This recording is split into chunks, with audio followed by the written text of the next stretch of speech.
Welcome to this review of a model of the ether. The description framework chosen by the model to describe the ether and other related phenomena is the space of the three-dimensional Euclidean geometry and the absolute time. The ether is a physical entity that permeates all the vacuum, including the one between the most elementary material particles. The ether is made of point-like entities that the model calls etherinos. The etherinos will not be called particles so that they are not confused with the particles of matter. The etherinos move through space along straight lines and at constant speed. This implies that it is possible to find a reference frame and therefore an infinite number of them, such that when referring to them the velocities of the etherinos, it happens that all the etherinos of the universe move in straight lines at constant speeds. The etherinos do not interact with themselves, since they are point-like entities of null volume, and therefore the probability of collision between them is zero. The model does instead assign to the particles of matter a non-zero volume, and therefore the etherinos collide with them. The etherinos are the vehicles of all the interactions between the material particles of the physical world. The elementary particles of the physical world are made of matter, which is an entity to which the model attributes a volume, that is, a specific occupation of the space. Depending on how they interact with the etherinos, there are, by hypothesis, two types of matter, type N matter and type P matter. The particles made of N-type matter implement the behavior of a negative electric charge, while the particles made of P-type matter implement the behavior of a positive electric charge. To describe the forces between particles, the model needs to assume that there are two types of etherinos, type N etherinos and type P etherinos. The abundance of each type of etherinos and their distribution of speeds will depend on their location and especially on the matter in their neighborhood. But their global abundance in the universe can be supposed at first sight that it is approximately the same for both types of etherinos. When an etherino of a given type collides with an elementary particle of the opposite type to that of the etherino, that is, when a p-type etherino collides with an n-type particle, or when an n-type etherino collides with a p-type particle, the etherino switches its type. It does not change the velocity of the collided particle, and the etherino continues traveling through space with its initial velocity. When an etherino of a given type collides with an elementary particle of its same type, the etherino does not switch its type. It does give a small velocity increment to the collided particle, and the etherino reverses its initial velocity. Those hypotheses about the collisions between the etherinos and the elementary particles lead to the model's predictions of the forces between two particles with electric charge, whether both particles are of the same type or of different type.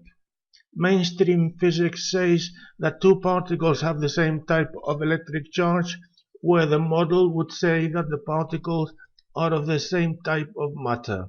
And mainstream physics says that two particles have an opposite type of electric charge, where the model would say that the particles are of matter of the opposite type. To be able to develop the model, an hypothesis is now made about the speed distribution of the etherinos. It is postulated that in locations of the universe far away from all matter, the distribution of etherinos' velocities is of the Maxwell-Boltzmann type. A Maxwell-Boltzmann distribution of velocities implies a distribution of speeds that can be written in a simple form as shown here, where k sub 1 and k sub 2 are two positive constants. V is the speed, in this case, of the neutrinos. The distribution n gives the number of neutrinos by unit volume whose speed is v. This is a plot of such distribution for two arbitrary values of the constants k sub 1 and k sub 2.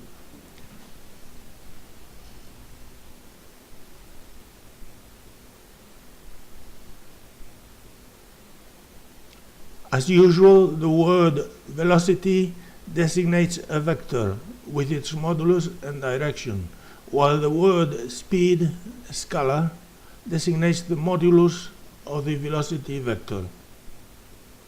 It must be understood that the speed distribution shown above is referred to the reference system associated to the ether at rest, that is, to the reference system in which the mean velocity of the neutrinos in all directions is zero, in spite that their mean speed would be very high.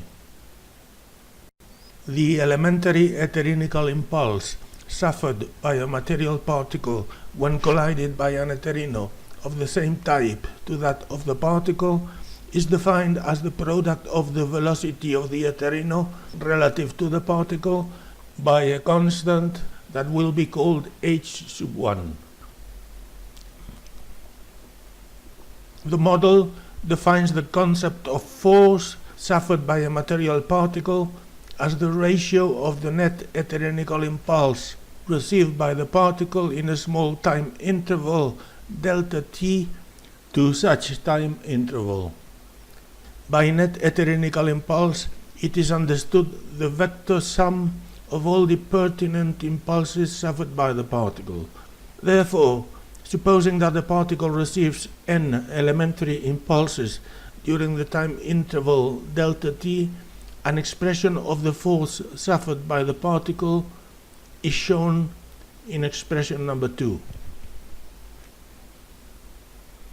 When an elementary particle of matter receives the impulse of a neutrino, a single one, the particle acquires by hypothesis an increment of velocity given in expression number 3,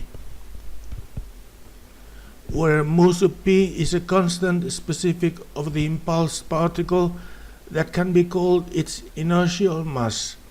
V sub r is the velocity of the neutrino relative to the particle.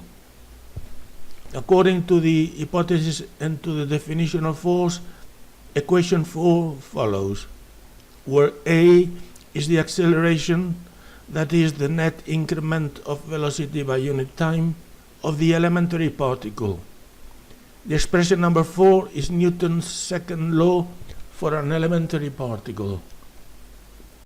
If the material particle is composite, that is, an ensemble of several elementary particles, an etherical impulse is said to be given to the composite particle every time that a neutrino gives an impulse to any of its component particles. The position of a composite particle is defined as the mean position of its component elementary particles.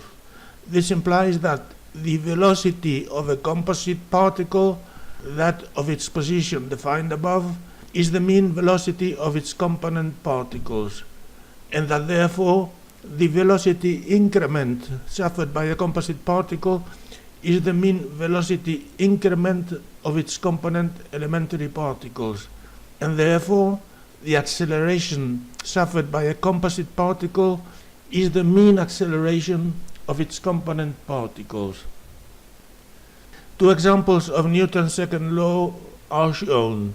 In the example number 1, it is shown that to satisfy Newton's second law, the inertial mass that must be assigned to a composite particle made of a number k of equal elementary particles is just k times the mass of each elementary component particle. In the example number 2, a bound composite particle made of several elementary particles that are not necessarily equal to themselves is considered. But these component particles are supposed now to be tightly bound to themselves by internal forces, forming a bound and stable composite particle. It is shown that in this case, To satisfy Newton's second law, the inertial mass that must be assigned to the bound composite particle is the sum of the masses of the component elementary particles.